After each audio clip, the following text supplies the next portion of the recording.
بسم اللہ الرحمن الرحیم۔ اللہ تبارک و تعالیٰ کے پاکیزہ نام سے آغاز کرتے ہیں جو بہت مہربان نہایت رحم والا ہے۔ الحمدللہ درس بخاری کا سلسلہ جاری و ساری ہے، اور آپ جانتے ہیں کہ روزوں کے بارے میں احادیث ذکر کی جا رہی ہیں۔ امام بخاری رحمۃ اللہ علیہ نے ایک باب قائم کیا ہے، باب من صوم رمضان ایمانا و احتسابا و نیتاً، یعنی جس نے ایمان کی حالت میں ثواب کی نیت سے رمضان کا روزہ رکھا۔ اس پر حدیث ہے 1901 نمبر، حضرت ابو ہریرہ رضی اللہ تعالی عنہ اس کے راوی ہیں۔ یہ کہتے ہیں نبی کریم صلی اللہ علیہ وسلم نے ارشاد فرمایا کہ جس نے شب قدر میں ایمان کے ساتھ اور ثواب کی نیت سے قیام کیا، اس کے پہلے گناہوں کو معاف کر دیا جائے گا، اور جس نے ایمان کے ساتھ اور ثواب کی نیت سے رمضان کے روزے رکھے،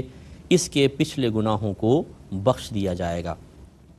تو گویا کہ رمضان جو ہے حقیقتاً یہ بخشش کا مہینہ ہے۔ شب قدر میں کی قدر کر لے انسان، اور وہ آپ کو پتہ ہے کہ رمضان کے آخری عشرے کی کسی ایک طاق رات میں ہو سکتی ہے۔ تو سرکار نے 27ویں نہیں بیان فرمایا، 23ویں نہیں کہا، 25ویں نہیں، شب قدر میں اگر کسی نے قیام کیا ایمان اور احتساب یعنی ثواب کی نیت کے ساتھ، تو اس کا مطلب ہے 21، 23، 25، 27 اور اگر 29 مل جاتی 29، یہ تمام راتوں میں ہمیں اللہ تبارک و تعالیٰ کی عبادت کرنی چاہیے، اور ایمان کے ساتھ احتساب کے ساتھ۔ ایمان کا مطلب کامل یقین کے ساتھ کہ مجھے اس کا انعام ملے گا، یہ اللہ کا حکم ہے، اللہ تعالیٰ مجھے دیکھ رہا ہے۔ اس طریقے سے کامل یقین کے ساتھ انسان نماز ادا کرے اور قیام کرے، اور اپنا احتساب کرے، ثواب کی نیت کہ اللہ تبارک و تعالیٰ مجھے ضرور اس پہ ثواب عطا فرمائے گا، تو اللہ تعالیٰ اس کے پچھلے تمام گناہوں کو بخش دیتا ہے۔ تو پچھلے گناہوں کے بخشے جانے کا مطلب صغیرہ گناہ ہے، یاد رکھیں کبیرہ گناہ ان اعمال سے معاف نہیں ہوتے ہیں۔ یہ جو بعض اوقات آپ بڑی فضیلتیں پڑھتے ہیں کہ جو 2 رکعت نفل پڑھ لے گا اس کے اتنے 1000 گناہ بخشے جائیں گے، پہلی بات تو یہ اکثر حدیثیں جھوٹی ہوتی ہیں، موضوع ہوتی ہیں، اس لیے تصدیق کر لیا کریں۔ یہ خواہ خواب دیکھنا کہ میں یہ 2 رکعت پڑھوں گا، تو یہ تو خواہ نمازی بیچارے پورے سال نماز پڑھتے ہیں، سمجھدار تو میں ہوں، یہ فرض پڑھ کے وہ چیز نہیں پا رہے، میں 2 رکعت نفل پڑھوں گا اور پتہ نہیں کتنے 1000 سال کی عبادات کا ثواب مل جائے گا، یہ شارٹ کٹ بہت اچھا ہے۔ لیکن دیکھ لیں کہ واقعی وہ شارٹ کٹ ہے بھی کہ نہیں ہے بھائی، وہ تو آگے سے بند گلی ہے۔ آپ یہ سمجھ رہے ہیں کہ شاید میں راستہ پا جاؤں گا، وہ راستہ نہیں ملے گا، آگے سے تو بند ہے، اور ایسا کہ پھنس جائیں گے۔ تو جو لوگ فرض نہیں ادا کرتے، صرف نوافل کی اس طرح کی فضیلتیں پانے کے لیے عبادات مخصوص اوقات میں کر کے سمجھتے ہیں نجات مل جائے گی، یہ مرنے کے بعد پھنس جائیں گے، بند گلی میں چلے جائیں گے۔ ان کو احساس ہوگا بھائی نجات تو فرائض کے پورے کرنے پر تھی، جو نماز کا فرض پورا نہ کرے اس کے نوافل ہی مقبول نہیں ہوتے۔ ایک تو پہلی بات تو یہ گئے کام سے، دوسرا حدیثیں جھوٹی تھیں، تمہیں کچھ بھی نہیں ملا، تو کچھ ہاتھ میں نہیں آئے گا اور آدمی پچھتاتا رہے گا۔ تو یہ جو پرچے تقسیم ہوتے ہیں، یہ ہو گیا وہ ہو گیا، ذرا دیکھ بھال کر پہلے اچھے علماء سے اس کی تصدیق کر لیں، ان مشقتیں اٹھانے کا کوئی فائدہ نہیں ہے، یہ ذہن میں رکھا جائے۔ تو خلاصہ کلام یہ ہے کہ اس مہینے میں اگر کوئی عبادت کرتا ہے جیسے اللہ تعالیٰ نے فرمایا اور اس سے گناہ بخشے جاتے ہیں، تو صغیرہ بخشے جاتے ہیں، کبیرہ نہیں بخشے جاتے۔ کبیرہ صرف کس طرح بخشے جائیں گے؟ یا تو اللہ کا کرم ہوگا، اللہ چاہے تو بغیر کسی سبب کے اپنے بندے کے تمام کبیرہ گناہ معاف فرما دے، اور یہ ثابت ہیں کئی حدیثوں سے۔ دوسرا جو ہے توبہ، بہت بڑی چیز توبہ ہوتی ہے کہ آدمی کسی بھی اگر کبیرہ گناہ ہے، اس مطلب قصد و ارادے کے ساتھ کہ میں آئندہ یہ گناہ کبھی بھی نہیں کروں گا، اور یہ ارادہ فقط اللہ کے رضا کی خاطر ہونا چاہیے، اللہ کے خوف کی وجہ سے ہونا چاہیے، تو اللہ تعالیٰ اس کے کبیرہ گناہوں کو معاف کر دیتا ہے۔ ایک اس کا سبب بنتا ہے اسلام لانا۔ اگر کسی نے وہ کافر ہے، بہت کبیرہ گناہ کیے ہوتے ہیں، اور کفر و شرک تو ہے ہی خود کبیرہ، لیکن وہ ایمان لے آتا ہے، تو رحمت کونین صلی اللہ علیہ وسلم کے فرمان ذیشان کے مطابق اس کے پچھلے تمام گناہ بخش دیے جاتے ہیں، منہدم ہو جاتے ہیں، ان میں تمام صغیرہ کبیرہ سب بخشے جاتے ہیں۔ اور ایک جو بڑا سبب ہے ہمارے کبیرہ گناہ بخشے جانے کا، وہ ہے حج۔ جب انسان میدان عرفات میں پہنچتا ہے تو جتنے حقوق اللہ میں کوتاہیاں ہوتی ہیں سب معاف ہو جاتی ہیں، اور جب وہ مزدلفہ میں قیام کرتا ہے تو اللہ تبارک و تعالیٰ اس کے جو حقوق العباد میں کوتاہیاں ہوتی ہیں وہ گناہ بھی بخش دیتا ہے، ان کوتاہیوں کو بخش دیتا ہے، وہ کبیرہ ہوتے ہیں لیکن بخش دیتا ہے اللہ تعالیٰ۔ یہ ہے جو مطلب چند ذرائع ہیں جن سے کبیرہ گناہ بخشے جاتے ہیں، ورنہ جہاں یہ کہا گیا کہ جی یہ بڑے بڑے گناہ بخشے جائیں گے، ان سے مراد ہے صغیرہ میں بھی کچھ بڑے ہوتے ہیں، صغیرہ میں بھی چھوٹے بڑے ہوتے ہیں ان میں آپس میں، اور ایک ہے جو حقیقتاً کبیرہ ہے، کبیرہ ان چیزوں سے معاف نہیں ہوتے، یہ ذہن میں رکھیے گا۔ اور پھر فرمایا کہ جس نے ایمان کے ساتھ اور ثواب کی نیت سے رمضان کے روزے رکھے، اس کے پچھلے گناہوں کو معاف کر دیا جاتا ہے۔ اس کا مطلب ہے کہ روزے رکھنا ہی کافی نہیں ہے، بلکہ گناہوں کی بخشش کے لیے جس طرح تقاضائے شریعت ہے ویسے روزہ رکھنا چاہیے۔ اور وہ کیا ہے؟ پہلی بات یقین، اللہ کے دیکھنے کا یقین ہے، آخرت کا یقین، میں اس روزے کا انعام پاؤں گا، یہ یقین، یہ ایمان مضبوط ہونا چاہیے۔ اور پھر ثواب کی نیت سے ہم روزہ رکھتے ہیں، کسی پر احسان نہیں کرتے۔ تو بعض گھر میں ایسے ہوتے ہیں کہ کبھی روزہ رکھ لیں تو سارے گھر والوں پہ احسان جتاتے رہیں گے، جیسے میں نے بہت بڑا کمال کیا، میری بھائی میری قدر کرو اور اس بزرگ ہستی کو پہچانو۔ تو وہ یہ کیوں، کہاں ہے تکیہ، کہاں ہے، اور تکیہ لا کے رکھ رہے ہیں اور پنکھا چلا رہے ہیں، ارے اے سی تو چلا دو بھئی، اے سی چلا رہے ہیں۔ وہ سارا دن گھر والے معاذ اللہ بعض اوقات یوں تک کہتے نظر آ جاتے ہیں کہ یہ روزہ نہ رکھتا تو بہتر تھا۔ تو یوں سارا دن تنگ کرنا، جیسے میں نے بڑا کمال کیا، میرا خیال رکھو۔ اور پھر آخر افطار ڈٹ کے کھا کے اب نہیں رکھوں گا بھئی، روزہ ہمت نہیں ہے بھئی میرے اندر، یہ کیا بات ہو گئی؟ اس طرح روزہ رکھا، لڑائی جھگڑا فتنہ فساد، یہ چیزیں نہیں ہونی چاہیے۔ تو اللہ تعالیٰ پچھلے تمام صغیرہ گناہوں کو بخش دے گا، تمام صغیرہ گناہ۔ یہ بہت بڑی بات ہوتی ہے، کیونکہ کوئی صغیرہ ہم لگاتار کرتے رہے نا تو وہ کبیرہ بن جاتے ہیں۔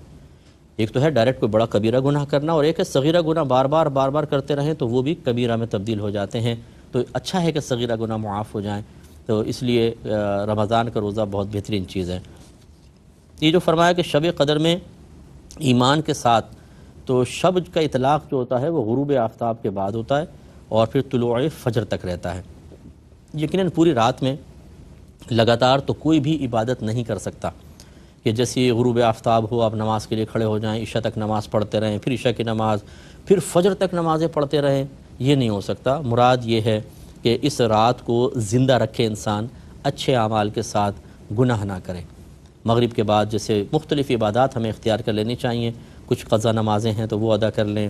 پھر اس کے بعد قرآن پاک کی تلاوت، ذکر الہی کر لیا، کوئی اصلاحی بیان سن لیا، اس کے بعد نوافل وغیرہ ادا کرنے ہیں وہ کر لیے، یعنی اپنی عبادت میں تنوع پیدا کر لیں۔ اسی طرح کوئی ٹی وی پہ مثبت اچھا پروگرام آ رہا ہے جس سے آپ کو علم سیکھنے کا موقع ملے، جیسے رمضان میں ہوتا ہے، ہمارے یہاں ساری ٹائم ہوتا ہے کہ ٹی وی پر اس طرح کے پروگرامز دیکھ لیں، یہ بھی اس میں شامل ہوں گے نیک عمل میں۔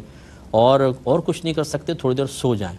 اگر کوئی اس قصد و ارادے سے سوئے کہ میں تھوڑی دیر سو رہا ہوں اور انشاءاللہ پھر جب فریش ہو جاؤں گا، طاقت اور توانائی حاصل ہوگی تو میں رات میں قیام کروں گا، تو اس کا سونا بھی عبادت میں شمار ہوگا۔ بلکہ علماء نے بڑی پیاری بات بیان فرمائی کہ گناہگار کا سو جانا ہی بہتر ہوتا ہے۔ شیطان کے لیے گناہگار کا سونا بہت ہی اس پر گنا گزرتا ہے۔ وجہ اس کی یہ ہے کہ جب تک جاگا رہتا ہے شیطان کوئی نہ کوئی اس سے خطا اور گناہ کرواتا رہتا ہے، اور جب وہ سو جاتا ہے تو شیطان کے چنگل سے کم از کم آزاد ہو گیا۔ تو میں اپنے بھائی بہنوں سے گزارش کرتا ہوں، اور ینگسٹرز سے خاص طور پر، بچوں سے، بچیوں سے، کہ جو ان راتوں کے اندر بھی تاش کی گڈیاں لے کر بیٹھے ہوتے ہیں، گیمز کھیل رہے ہیں، الٹے سیدھے فوش اور مطلب الٹی سیدھی حرکتیں، باہر آوارہ گردیاں کر رہے ہیں، اس سے کہیں بہتر ہے اگر آپ عبادت نہیں کر سکتے، اپنے آپ کو گناہوں سے جاگتے ہوئے نہیں روک سکتے، تو بھائی جا کے سو جاؤ، پوری رات سوتے رہو، یہ بہت اچھا ہے۔ اور اس قصد و ارادے سے اگر سو جائیں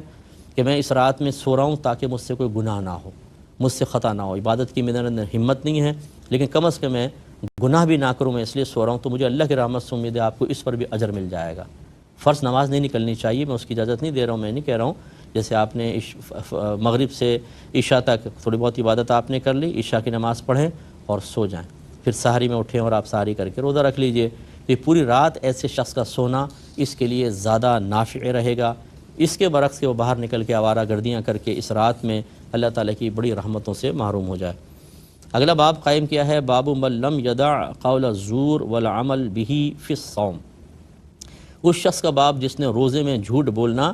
اور جھوٹ پر عمل کرنا نہ چھوڑا۔ حدیث ہے ایک، اچھا یہ بیچ میں ایک اور حدیث نبی کریم صلی اللہ علیہ وسلم کی سخاوت کے بارے میں، وہ بھی لیتے ہیں۔ باب اجود ما کان النبی صلی اللہ علیہ وسلم یکون فی رمضان، نبی کریم صلی اللہ علیہ وسلم سب سے زیادہ رمضان میں سخاوت کرتے تھے۔ یہ حدیث 1902 نمبر حدیث پاک ہے، اور حضرت عبداللہ بن عتبہ رضی اللہ تعالی عنہ اس کے راوی ہیں۔ یہ کہتے ہیں کہ نبی کریم صلی اللہ علیہ وسلم سب سے زیادہ خیر کی سخاوت کیا کرتے تھے، اور رمضان میں آپ سب سے زیادہ سخاوت کرتے تھے۔ جب آپ سے حضرت جبرائیل ملاقات کرتے تھے، اور حضرت جبرائیل آپ سے رمضان کی ہر رات میں ملاقات کرتے تھے حتیٰ کہ رمضان ختم ہو جاتا۔ نبی کریم صلی اللہ علیہ وسلم ان کے ساتھ قرآن مجید کو دہراتے تھے بس جب آپ سے حضرت جبرائیل علیہ السلام ملاقات کرتے تو آپ بارش برسانے والی ہواؤں سے بھی زیادہ سخاوت کیا کرتے تھے۔ تو نبی کریم صلی اللہ علیہ وسلم کے بارے میں کہتے ہیں کہ سرکار سب سے زیادہ خیر کی سخاوت کرتے تھے، سب سے زیادہ سخاوت کرتے تھے، اس کا مطلب ہے دوسرے اس کے مقابلے میں کم کرتے تھے۔ تو یہ موازنہ وہی شخص کر سکتا ہے کہ جو بہت گہرے مشاہدے کے اندر رہے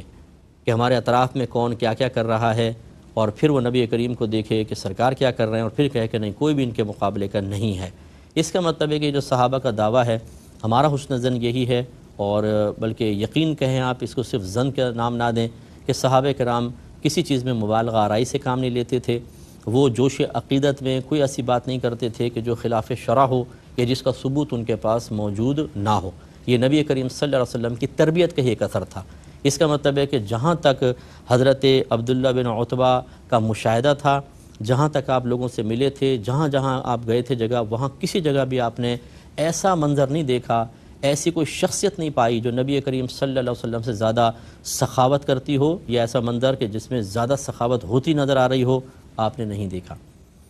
تو اس کا مطلب یہ ہوا، یہاں سمجھانا یہ مقصود ہے کہ ہم بھی بعض اوقات اپنے بڑوں کی تعریف کر رہے ہوتے ہیں، لیکن اس میں بعض اوقات تو انتہائی مبالغہ آرائی ہوتی ہے، اور کبھی جھوٹ بولتے ہوئے بھی ہم شرم نہیں کرتے ہیں۔ ہم سے مراد یہ عام لوگ ہوتے ہیں کہ جو مطلب صرف اپنے نمبر بنانے کے چکر میں، اور بعض اوقات نمبر نہیں تو جوش عقیدت میں سمجھتے ہیں کہ اپنے بزرگ کی شان بیان کرنے میں جھوٹ بھی بول دوں تو کوئی بات نہیں۔ پھر جب اندر سے ضمیر کہتا ہے کہ یار تم جھوٹ بول رہے ہو، تو وہ اس طرح اپنے آپ کو مطمئن کرتا ہے کہ کوئی بات نہیں، جھوٹ بول رہا ہوں، میرے جھوٹ سے متاثر ہو کے کچھ لوگ ان بزرگ کے قریب آئیں گے تو ان بزرگ کا فیض ہی ملے گا نا، تو فائدہ ہی حاصل ہوگا، تو ایسا جھوٹ جو ایک اچھے مثبت فائدے تک لے کے جائے وہ جائز ہوگا۔ تو یہ ان کا اپنے اجتہادات اور اپنے قیاسات ہیں، یہ ایک فاسد خیال ہے، اس کو دور کرنا چاہیے۔ جو بزرگ کے اندر اچھی چیزیں ہیں وہ آپ نوٹ کریں، اور اس کو آپ ضرور بیان کریں۔ اگر آپ کسی سے عقیدت رکھتے ہیں، پیار رکھتے ہیں، محبت ہے، بیان کرنے میں حرج نہیں۔ لیکن جو مبالغہ آرائی، یہ بات اتنی سی ہے اور اتنا بڑھا کے وہ صرف 2 رکعت پڑھ کے سو جاتے ہیں۔ میں نے حضرت کو دیکھا ہے رات میں نمازیں پڑھتے رہتے ہیں فجر تک، وہ بھی ہے مبالغہ۔ بہت کثرت سے عبادت کرتے ہیں، حالانکہ وہ عبادت اتنی نہیں کر رہے ہوتے، لیکن بہت کثرت سے عبادت تاکہ سامنے والے پر ایک اچھا اثر قائم ہو۔ ہمارے ہاں ہر چیز میں اب ایک مقابلے کی سی فضا قائم ہو گئی ہے، تو ہم چاہتے ہیں کہ وہ اس کی تعریف کر رہا ہے تو میں ان کی تعریف کروں، وہ ان سے بیعت ہونے کا سوچ رہا ہے تو میں اس کو ان سے بیعت کروا دوں۔ اس کشمکش کے اندر جو ہے مبالغہ آرائی اور جھوٹ بعض اوقات دینداروں کی زبان سے نکلتا ہوا بھی نظر آتا ہے، جو یقینی سی بات ہے کہ مناسب چیز نہیں ہے۔ صحابہ کرام سے چیز سیکھیں، وہ جو سرکار کی تعریف کرتے تھے، حالانکہ میرے آقا کی تعریف میں بس اللہ تعالیٰ کی ذات کے ساتھ نہ ملائیں، باقی جتنا مبالغہ کریں جو ایک ہمارے نبی کی شان کے لائق ہے، اور اس میں معاذ اللہ کفر و شرک کا کوئی شائبہ نہ ہو، تو جتنا مبالغہ کریں، لیکن اور وہ مبالغہ بھی نہیں ہوگا، یقیناً وہ سرکار میں ایسے اوصاف ہیں کہ واقعی سرکار اس قابل ہیں کہ آپ کی تعریف کی جائے، اس کے باوجود اتنی احتیاط کیا کرتے تھے۔ اس لیے میں گزارش کرتا ہوں دینی مطلب حلقے سے وابستہ ان افراد سے کہ اگر کوئی بھائی بہن مجھے ایسا سن رہے ہوں کہ جو بغیر تصدیق کے کوئی بھی چیز اپنے بڑے کے ساتھ منسوب کر کے اور بڑے قابل اعتماد اور مستحکم لہجے کے ساتھ بیان کر رہے ہوتے ہیں کہ سامنے والا سمجھتا ہے کہ جی واقعی انہوں نے کرامت آنکھوں سے دیکھی ہے، واقعی ایسا ہے۔ بعض تو جھوٹ گھڑ دیتے ہیں، جھوٹے خواب، میں نے خواب میں دیکھا وہ وہاں تھے، میں نے خواب میں دیکھا یہاں تھے، اپنے بزرگوں کے بارے میں۔ شرم نہیں آتی ہے کہ آپ جھوٹے خواب بنا کر اور لوگوں کو متاثر کرنے کے لیے خالی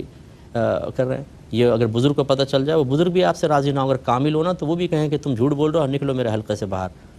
تو یہ غلط چیز ہوتی ہے۔ اس پہ ذرا توجہ رکھنی چاہیے کہ ہر چیز جو ہے منقول چیز، اس کو ذرا غور کریں کہاں سے اس کا ثبوت ہے، اور دوسری بات یہ ہے کہ جو آپ بات کہہ رہے ہیں ذرا اس پہ بھی غور کر لیں کہ میں نے یہ کہاں سے نکال لی ہے، خود اندر ذہن کی فیکٹری سے نکل آئی ہے،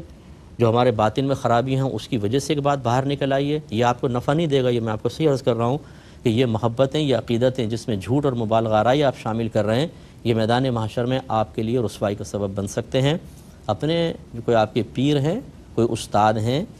کوئی مسجد کے امام صاحب ہیں جن سے آپ عقیدت رکھتے ہیں، ان کی ذات میں دیکھیں بہت اچھی اچھی چیزیں بھی ہوں گی۔ اب ضروری نہیں ہے کہ وہ بہت ہی بڑی بڑی چیزیں ہوں، جو اگر آپ کو بظاہر جو لوگ جس سے اتنا متاثر بھی نہیں ہوتے، بس اتنا ہی آپ بیان کریں، یہ بہت اچھا ہے، زیادہ کریں گے نقصان ہوگا۔ اللہ تعالیٰ ہمیں سمجھنے کی توفیق عطا فرمائے، آمین۔ وآخر دعوانا ان الحمد للہ رب العالمین۔